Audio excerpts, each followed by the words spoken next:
So, hello and welcome again.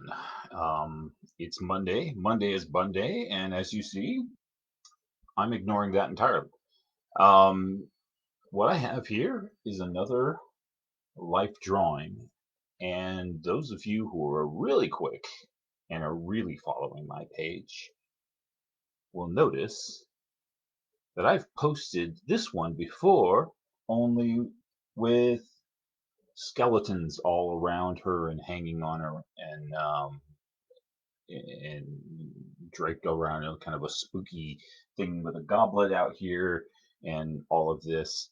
And what actually happened was the model was sitting just like this with a skull from the hi sissy and Evan says it's okay. I'm wearing appropriate safety gear. Excellent. Uh, uh, she was sitting there. She had a skull from the props room in the back, and and I drew a skeleton like he had fallen down, face down on and was laying like this, and then I just drew a bunch more, and she thought it was super cool. Um, so why oh why do I have a second drawing of the same damn thing? Well, I will tell you. I don't remember. I I was digging through my stuff and I went, oh, I have a second drawing of the same damn thing. Why did I do that? I don't know. So here we are. Here we are again. And here's what I'm going to do. I've got famous American illustrators, specifically Maxfield Parrish. So I'm gonna make that picture right there um, with 5% less leaves, and that's what I'm gonna do that.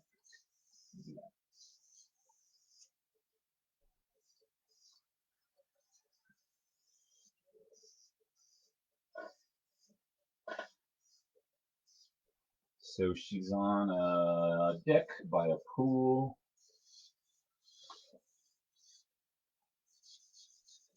And there's a big thing. Not to get too technical, but it's a thing.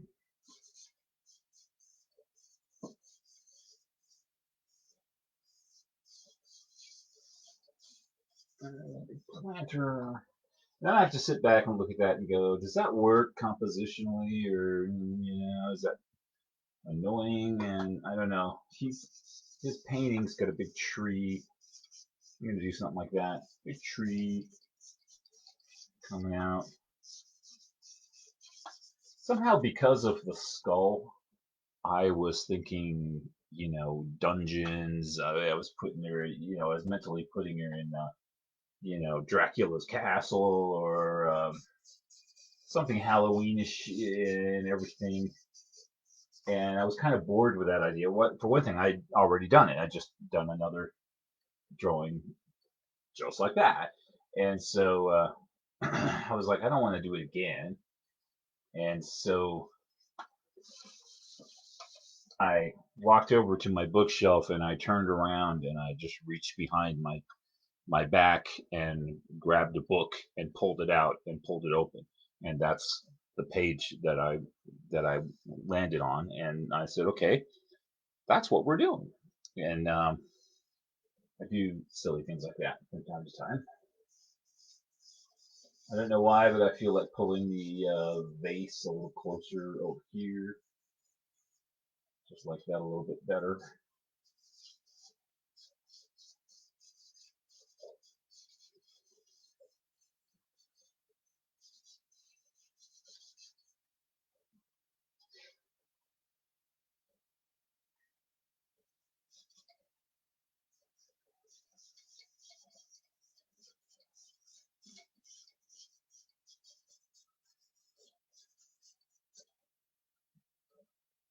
Maxfield Parrish was an incredibly successful artist in his day, uh, illustrator.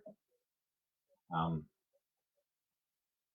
illustrators back then, people like him, they sold a lot of postcards and calendars and stuff. That was their big market for their artwork, prints, fine art prints, which were really difficult to do, and so it cost some serious money, and it's created a thing where there's still fine art prints that people think they ought to get a lot of money for, and actually making prints is just something that the prices come way down. It just doesn't take what it used to take. It used to take a lot of manual labor and equipment and making some kind of plate, and etched plate, and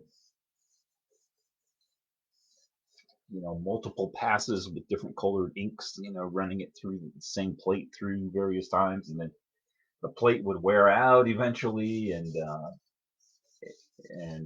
the print would start losing its definition. That's why they did the signed and numbered ones. You wanted a low number because it was going to be the most crisp, and also the paper, when they put it on the plate, the edges of the plate would have like a little nub, sticking up, like 4 or 6 or 20 of them, I don't know. And then the paper would have holes punched in it, and so it would fit down over those nubs, and so it would be in the right spot every time. It wasn't anything like, I think it goes here, it would just sit in the right spot. And well, after you've done thousands of them, the little nubs would start to wear out and the paper would start to slip. And so you've ever seen like some old books where there's a picture and there's like a kind of a halo of yellow going off this side here and a halo of red going off this way, where it's supposed to be orange, and they don't quite line up. Well, that's what happened. Those little pegs wore out, and the paper slipped. And why am I talking about that? Okay, I'm talking about Maxfield Parrish. Made a lot of money off of prints. He kind of created this whole fine art print market. I mean, he didn't create it, but that whole thing did. And that's a thing that the art world is going through, because they still want to believe that fine art prints should command the prices that they used to get, and it's not worth it anymore. I mean, you can go to Kinko's and get a better quality print for a couple dollars, and it actually is better. I mean, the inks are more archival than these old fine art prints were 60 years ago. A little copy from Kinko's is gonna last longer. Assuming there's still a Kinko's, is that still a thing? I haven't been in one in 20 years.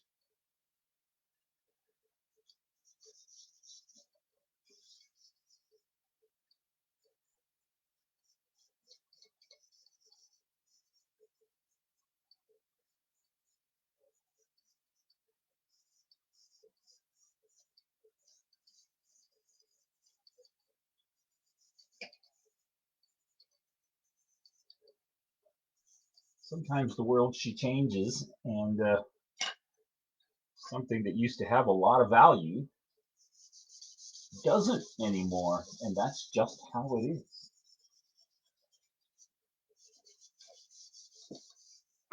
I was at a park and swap one time, just with some old junk I was getting rid of before I moved, and there was a guy in the next booth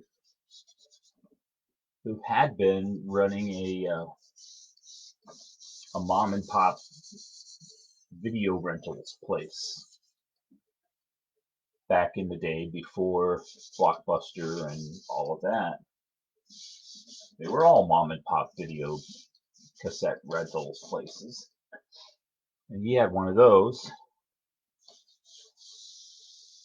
And when they bought their original video cassettes, they were hundreds of dollars. And then of course they've been watched like hundreds of times, and they're beat to shit, and they're barely worth having. The picture's bad, and everything. Well, they had stopped running their shop a couple of years ago, and then now he was going to. This was back in the 1990 or something, and so now he was going to sell off his inventory and retire on the money he was going to make. So he was going to retire on this truckload of old video cassettes. And he had not stayed up with his own industry enough to realize that all the monies he had, all the movies he had in the back of his truck could be bought at the grocery store or at the bookstore for $20 or something. And I heard him arguing with people all morning long. He's like, no, you're wrong. You're an idiot. No, it's like, you can't. It's impossible. It's like $20 for a new movie. And he just fought and fought and fought and tried to sell people stuff. And, well, nobody bought anything off of it. And he was pretty devastated. I felt bad for him. Not bad enough to buy anything off of it because it was crap. It was old, worn out videotapes. They weren't worth anything. But he was certain that they were. And that shot his whole plan for retirement, I'll tell you what.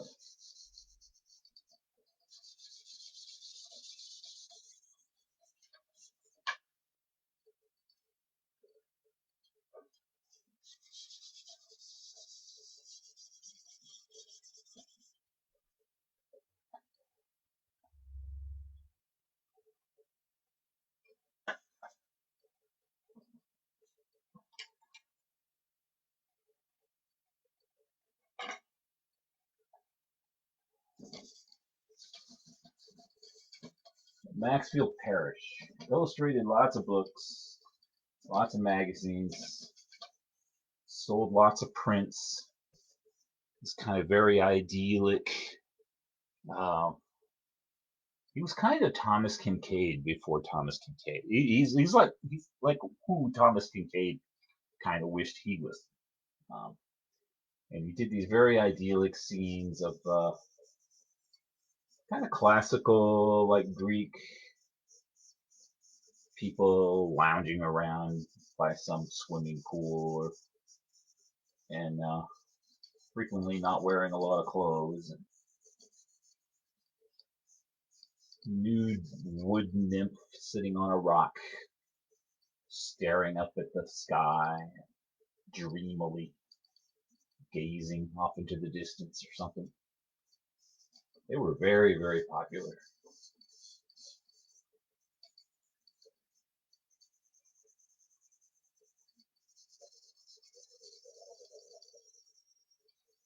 He was very rich and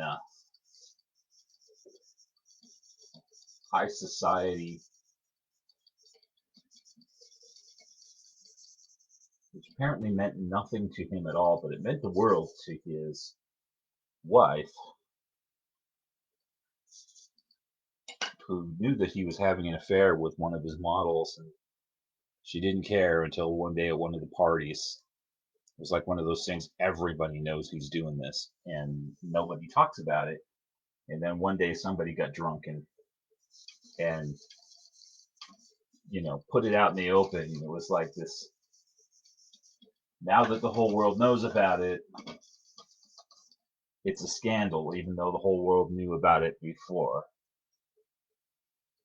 And so they broke up, and he just like gave his wife a ton of money and said, "Go do your thing. I don't care." And he was kind of a pariah in society, and he was like, "Okay, I don't care." He went on making his paintings and making tons of money. Just like I didn't like those parties anyway.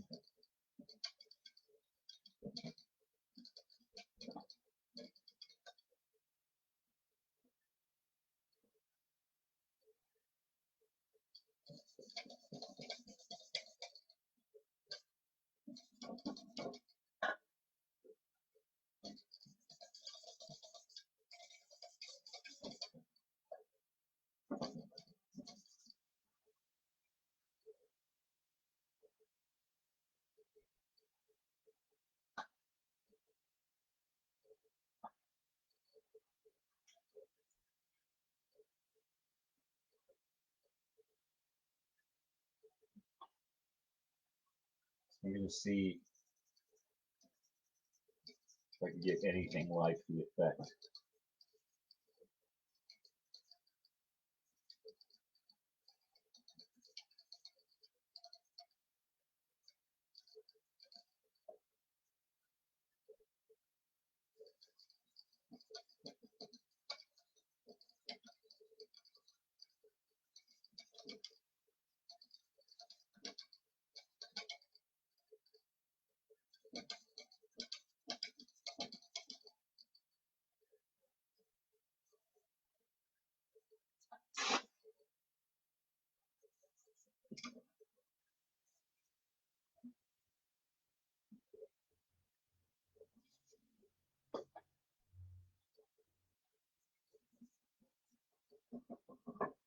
Little latch rattles, drives me crazy.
We had a Zoom call yesterday with a bunch of people from the conventions, that haven't been happening um, here in the valley. And so anybody could just go on Zoom and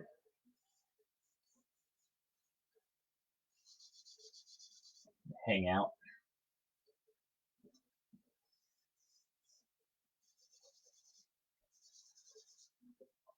Of course, the convention would have hundreds of people, and the Zoom call had like 12, 16 maybe. I don't know.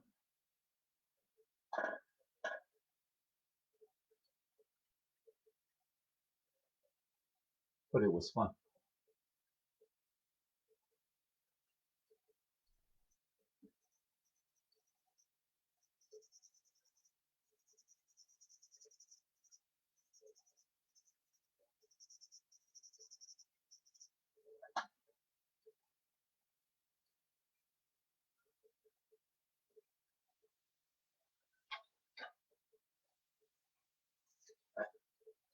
Not real sure what I want to do about it. Her hair, she had long, lustrous, but fairly straight hair. Kind of a little wave to it at the end there, but it was just sort of parted in the middle and hung down. It was very pretty, and I drew it.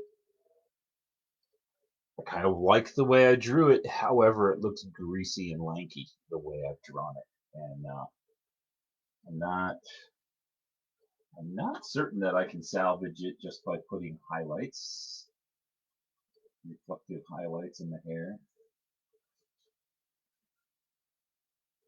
Maybe.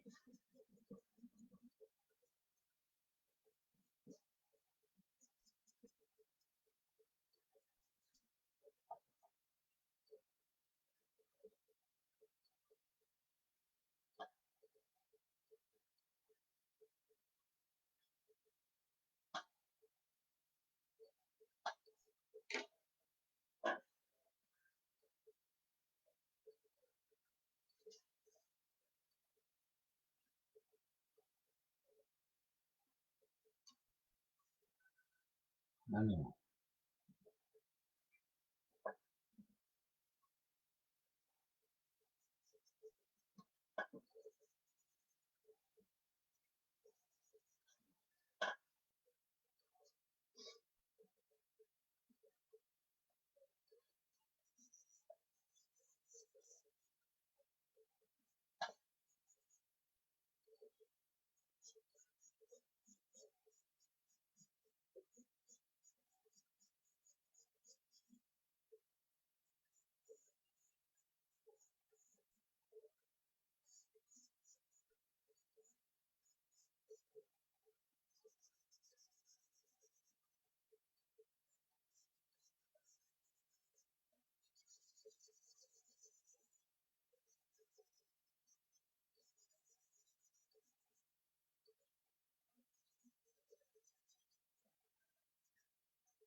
I don't know if Stellar shared it on her Facebook page, but she found a headline yesterday that was a, a very unexpected headline to me. It was just something I just never saw coming. It was something on the order of escaped female self-replicating mutant crayfish take over Belgian cemetery. And that sounds like a Halloween story, but it's an actual event. And it was pretty interesting. I can do very little to explain the particulars, but they were a genetically produced crayfish. Um, the good news is, I think they're actually good to eat. You know, if you wanted one. Oh, I think she's, yep, escaped cloned female mutant. Anyways, they don't need a male to reproduce, so they reproduce endless amounts of absolutely identical crayfish.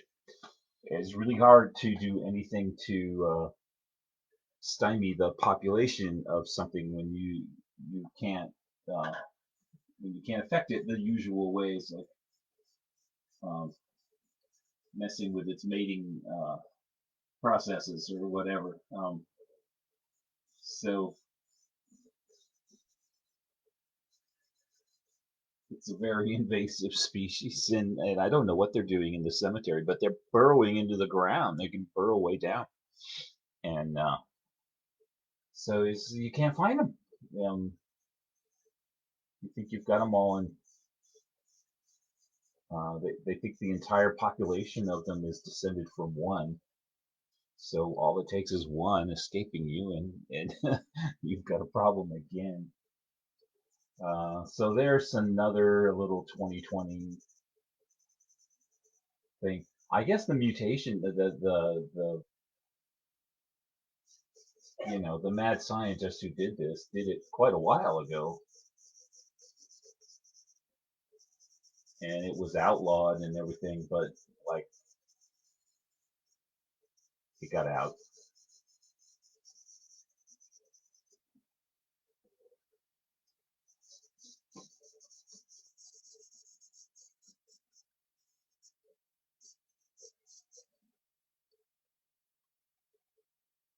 Just your average self-replicating clone mutant crayfish apocalypse again.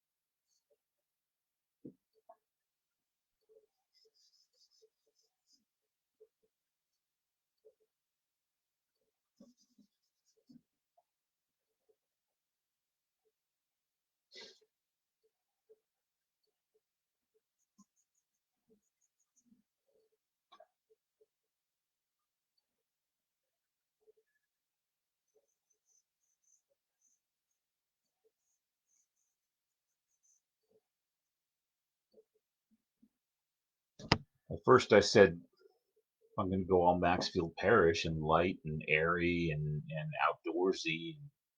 I've got to put something in her lap other than a skull, but I don't know. It's kind of cool. I hadn't come up with anything yet, so I just left it alone. But maybe I'll just leave it alone, or maybe not.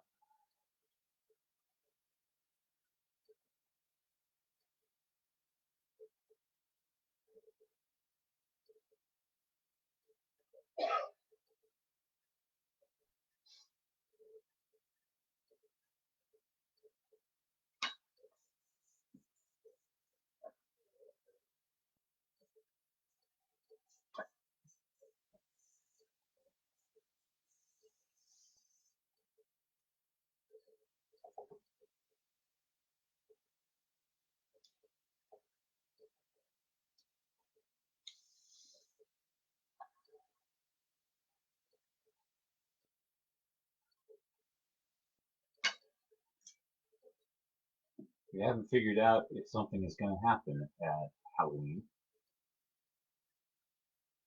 or if we're just gonna. We bought candy, and we're going to be here and ready to give away candy if somebody comes to the door.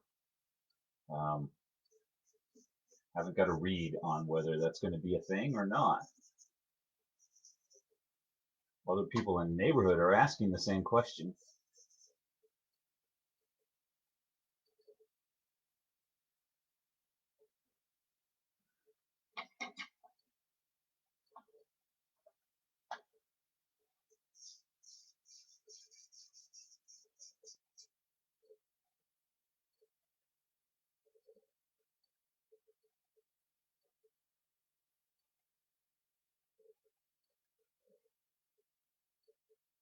I almost wish you had a big old hat, but then that would bump into that tree and bump into that vase.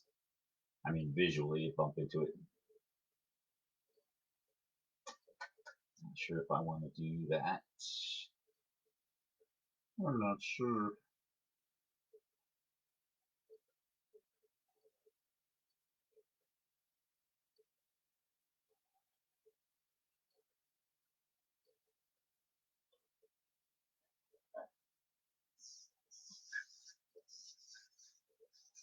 Could make her hair curly.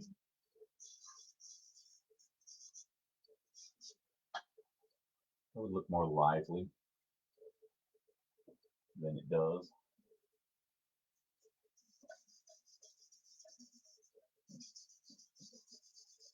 Now it looks all lanky.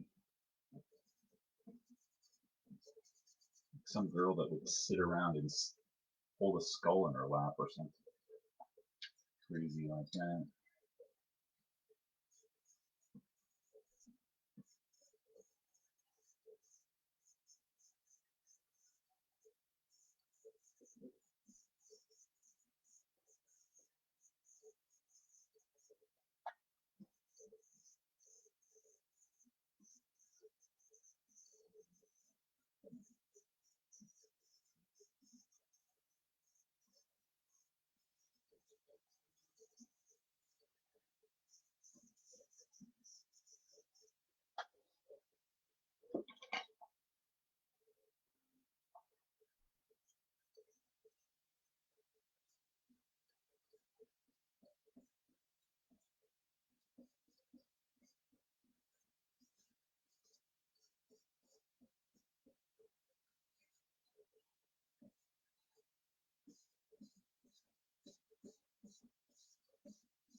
All right, Sissy says she loves the curly hair. Good, thank you. I was kind of asking myself if I had done good or screwed up. It could be one of those.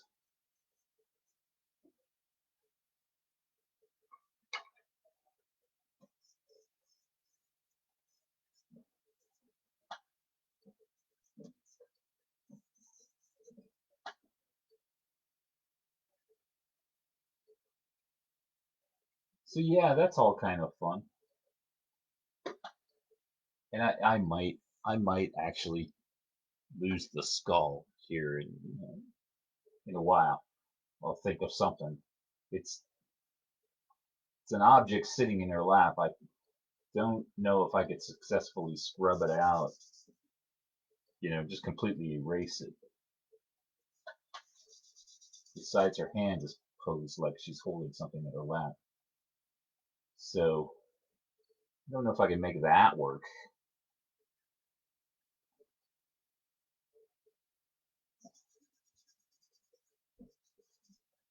It's not that I mind it not matching the tone of the rest of the picture.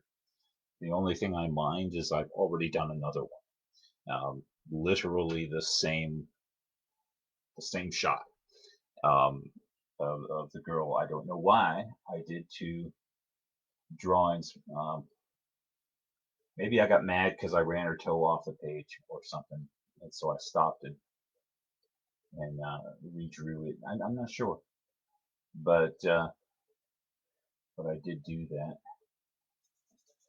So I don't want to make the same joke twice. It could be a pet. A pet, yeah. Hang on just a second. You did in fact say pet. Okay. Yeah. Pet. So yeah. You should have a cat or a fox or a raccoon. Yeah, that I'm going to think. I'm probably gonna go that direction. I thought about things like goblets or something. That doesn't work. A bundle of flowers. But yeah, I'm liking the idea of a pet porcupine or something sitting in her lap. I think that would be pretty cool. And so I might just go that way. And it was kind of fun, kind of different. I may try that little exercise a bit more. I haven't done that in a while. So I kind of like the way you just get a random idea.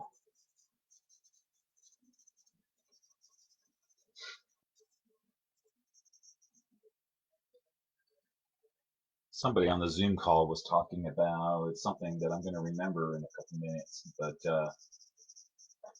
there was a prompt. They did pick two words. Jar Boy, I think, was the set of words, and they threw it at a number of writers, and all the writers went away and wrote a story based on those words, and her particular one wound up being published and well received. So that was cool. Yeah, that's kind of a cool exercise that probably sometimes doesn't work at all. But yeah, you just throw some random thing at yourself and surprise yourself with it.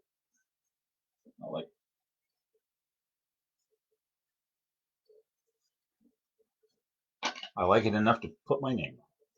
So yeah, that's about all I've got. Have a happy Monday, and I hope you all have a good week. And I'll be here all week. I really will. I think. So I'll see you tomorrow, 3 o'clock. Bye bye.